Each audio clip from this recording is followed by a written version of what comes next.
What's up? So I decided to go ahead and explain the whole what a demonologist is, as well as the road that took me there and why I was there in the first place, and where I stand now. And this will be about 30 minutes, 35 minutes. So if you hop in here and you have any questions, or you just want to in the middle of my thing, it doesn't really matter. Just send the question. I'm going to go ahead and answer it and then keep going with the story and hope you all enjoy. And it will be a good time, a lot of time of reflection. So, I grew up. Yeah. Thank you, Brad. Uh, I grew up a Christian in a Christian household from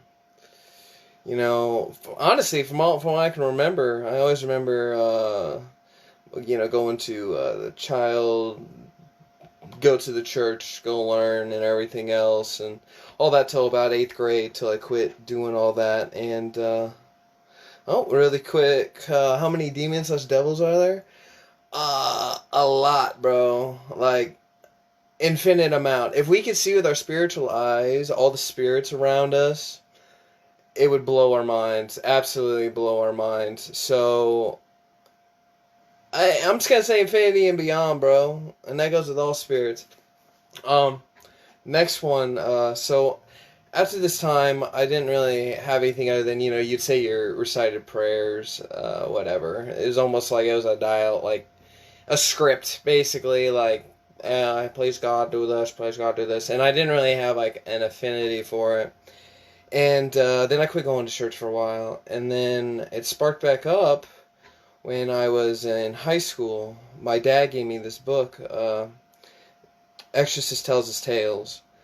And it went about telling the story of this exorcist and all the things that he had witnessed, the manifestations of spirits, like when people getting an exorcism would throw up nails and all these things like that, as well as magic and omens and all these different things that were so fascinating to me, absolutely fascinating. So it got me like really hooked on that and reading into it all the time. And then there was this retreat I went on for this group, and I was a senior.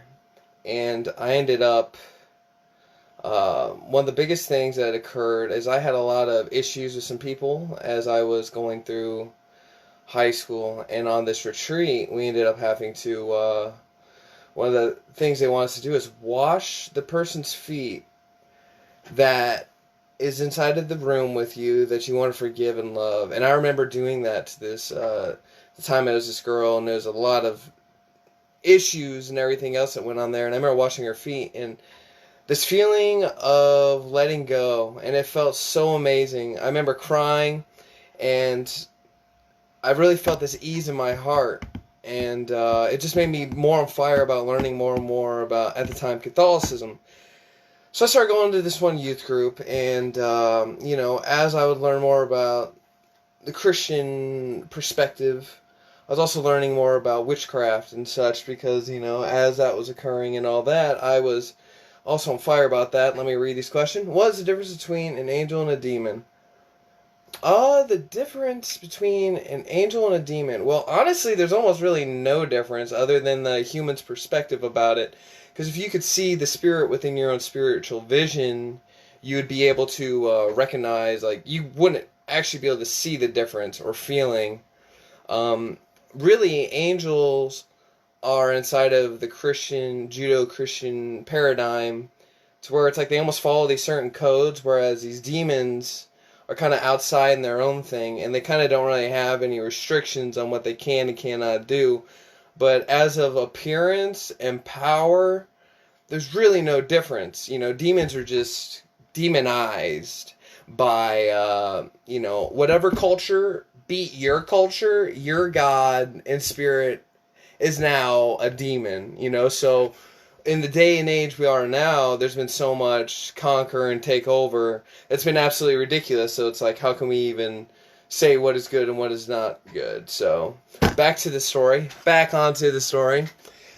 So I kept diving in deep and deep, and at the time, and I'm opening up the Pandora's box here, bro. I don't care. I'd rather express myself than hold back anything. Um, I started really getting into witchcraft in the sense of this is real. I can change some things in my life, but I really didn't know much about it, and I also had like a fear of it. So it'd be like read these rites, and then I'd go to confession and going back and forth, and I just kept doing this kind of for years to a point where I got like really obsessed. I didn't have any self confidence in myself, so I started to really get heavy involved in like opening up portals. And one time I just got so mad because I was going to all these groups as a kid to try and self better myself, with these different college groups, and I ended up just saying, I need this spirit to basically. I went on a walk and put all my defenses down, spiritual defenses down, and just said, basically, come at me, come in me, and all this stuff. And thank you, Brad. I'm loving this, loving this. And so I ended up getting even more of a depression because I always had kind of this self-confidence, but I got even more depression. And it felt like I was always being watched. So throughout the night, I would see these black orbs going around, and I'd always feel like I was being stared at all the time, and kind of like a weight on me. And I never really said anything to anyone, and just kind of depressing. Like, as I was growing up, there'd be times I'd like kind of cut my face, punch myself, and all these other things, and hating myself. And at this point, it was way out of control. I was thinking about ways to kill myself. Like, there was times where I had plans. And one time I even had a gun to my hand because I was like, I hate my life, blah, blah, blah, blah. But it would just kind of be in and off, in and off. I know, telling me about it, man. And hang on, we're going back to a question. How can we communicate with demons? Well, I think the best way to connect with any spirit is to first look into the history of the being that it is that you are interested in and finding out all of the history you can, and then kind of seeing what it does and seeing what aspects of it you like, and then kind of meditating on that. And then if you really want to start connecting, this is to an angel or demon, this is anything, which, like I'm going to say, you need to be grounded before you do anything. I don't care if it's an angel or demon or any other power, or Haitian voodoo or a Norse god. I don't really care what it is. If you're going to get involved in any of that, be grounded, be a calm individual, and already be meditating. Don't just jump in, because as you're going to hear down the story, appreciate it, Shamar. As you'll hear more about the story, it gets a little dicey, but just seeing what that is, seeing if the spirit has a sigil, and then concentrate on that sigil. And a sigil is basically like a phone number for that spirit, to where you can connect to it and basically build that psychic link with it. And then you'll start staring at the sigil and then get in a meditative state. And then as like you're almost like gonna fall asleep in the meditative state, they call it the theta gamma sync. Then you'll stare at the sigil and call upon that being, and then you'll hear it either telepathically, through imagery, whatever way it is that you can be able to communicate. And every person's different. So, should we contact the spirits? That's okay. Another question, and we'll get back into the story. I'm loving it, man. Yeah, it depends. It's not for everyone. It's not for everyone. For me, absolutely. Diving in deep. I love it. I love seeing omens. I love seeing coincidences that are like so out of your mind that like you feel like you're watching a movie. And I don't know, the best way to explain it is when you say, "Wow, I can't believe that just happened," or like, your car breaks down and you're thinking you're having a terrible day, and you're trying to sell this one product, and then a car comes and helps you out, and all of a sudden that person that comes to help out your car ends up, you guys talk, and then you talk about your product, and all of a sudden they want to buy all the product. Crazy stuff like that. They definitely could be. They definitely could be, Jess. That's a fact. You just kind of have to, I don't know, see who you feel like it is. Okay, so as I kept doing this, and I couldn't sleep at night, and it got to the point where I had to hang out with people all the time because I didn't, at night I couldn't sleep. I could not sleep. There'd always be something, like feeling it, seeing it. I'd see these huge black cats. By the way, black cats are not a sign of anything bad, okay? Some people say it's bad, some people say it's good. Japan, they say it's good. America, they say it's bad. Personally, I see it as a spiritual omen of you're being watched by a spiritual entity. And whether or not you want to say it's good or bad, it's up to you. So, have you ever spoken to me with any demons? Do you know which one it was? Yeah, I've multiple spirits, angels, demons, multiple. I've literally loved it. I love connecting to spirits and everything like that. But let me digress back into it. Thank you so much for the questions and everyone who's come in here and commented. I really appreciate every single one of you. So I got kind of stuck in this cycle. And one of my friends, I was went on a walk with them, and I'm not going to mention her name, but she was very spiritually adept. And she could see and feel spirits. And she ended up telling me that you have this thing on you, you have a spirit on you. And I believed it. And I didn't want to accept it, but I just was like, okay. And she's like, no, you really do have a spirit on you. And it makes me feel sick, and I can just see it draining on there. And I thought it was crazy because I kind of knew something was going on, but we just kept talking back and forth. And then I just kind of went along with my business. And a couple of nights later, I remember waking up at 3 a.m., and 3 a.m. is a witching hour. And the reason why it's witching hour isn't because of, oh, that's when all these spirits and everything are all out. Dude, spirits are out all the time anyways. It's witching hour because most people are asleep.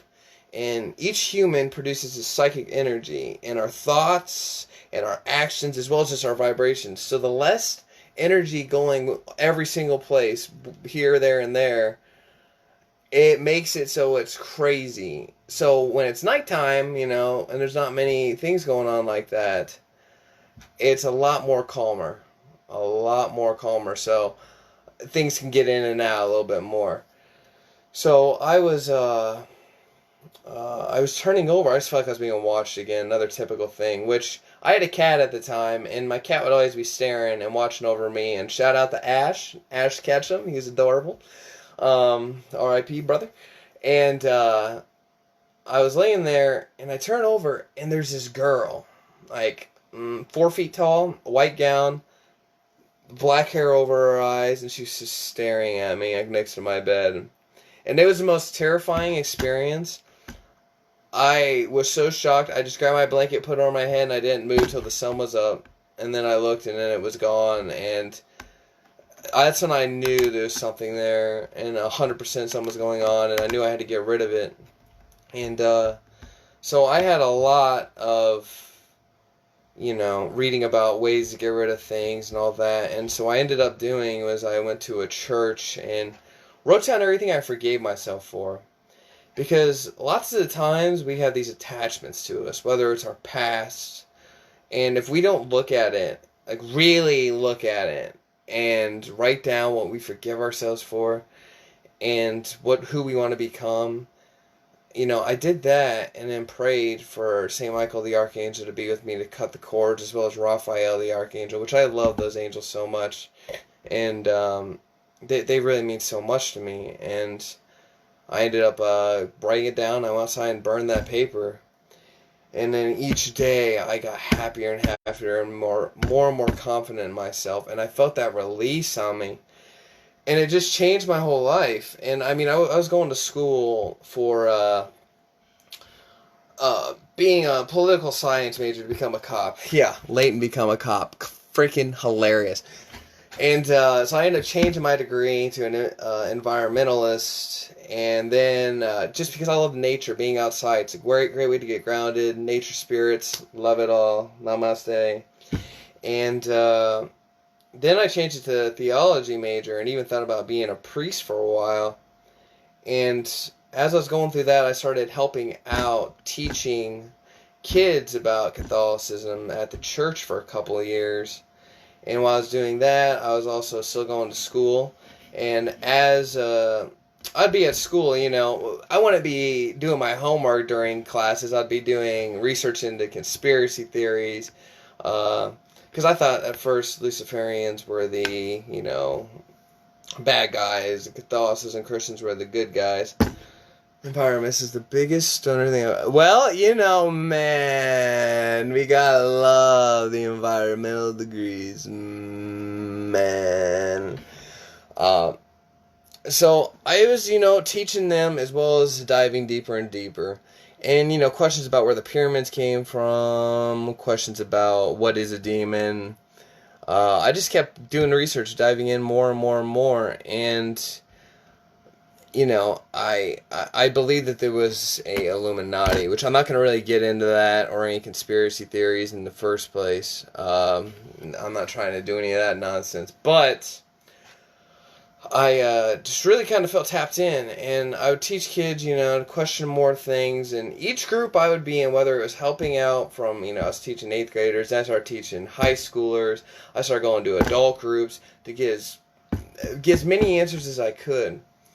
But as I looked deeper into Christianity, I started seeing a lot of fallacies, such as like Yahweh, from the Old Testament to the New Testament, that's quote-unquote God. And how we change, and how an omnipresent, omnipotent, all-knowing being really, it doesn't make sense to change, and to kill people, rape people, and make people slaves.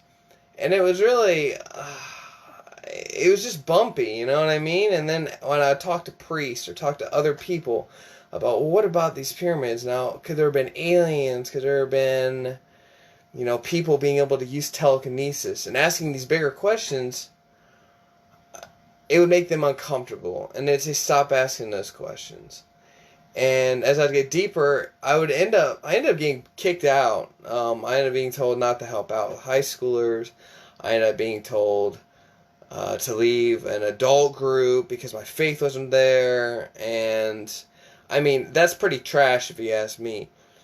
So, I kind of got pushed away from the thing I kind of felt like I was born into, but I never felt fully in it, So, as time kept going and going, I just started kind of going on the Luciferian path, which is kind of becoming your own God and having no one else tell you or dictate what you should do, which it was, a little difficult, in a Christian household. I couldn't fully express myself or really say, hey, I'm doing this and that, and I started, doing meditations to connect with different demonic spirits. And like I've said, demonic does not make something evil. There is a difference between demonic spirit and a negative spirit, also known as a nag.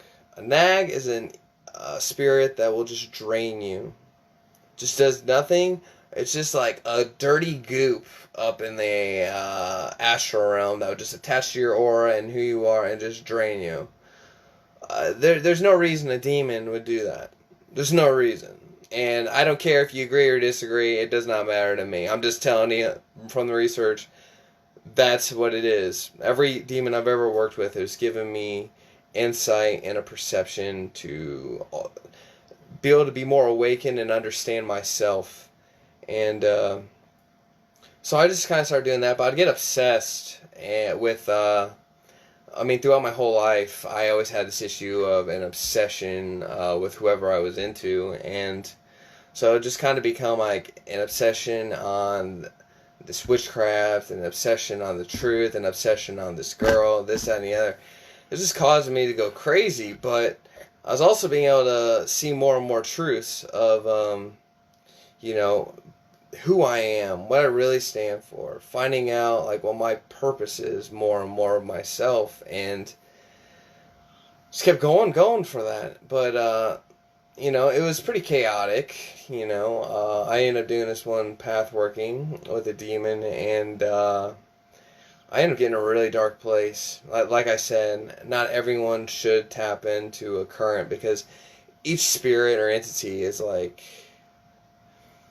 energetic pattern that you can tap into and then put that energy into you and all that. And I just kept getting darker and darker because I was angry, you know. I had all these people who were fake around me, lots of people who didn't care, let alone I couldn't express myself and be myself.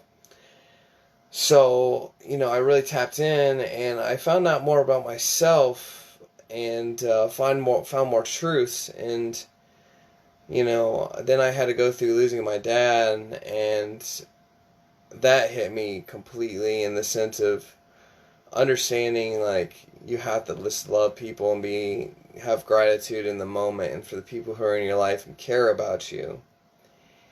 And that kind of just woke me up to, instead of being so far on this path of, you know, church, or this path, just me, you know, power.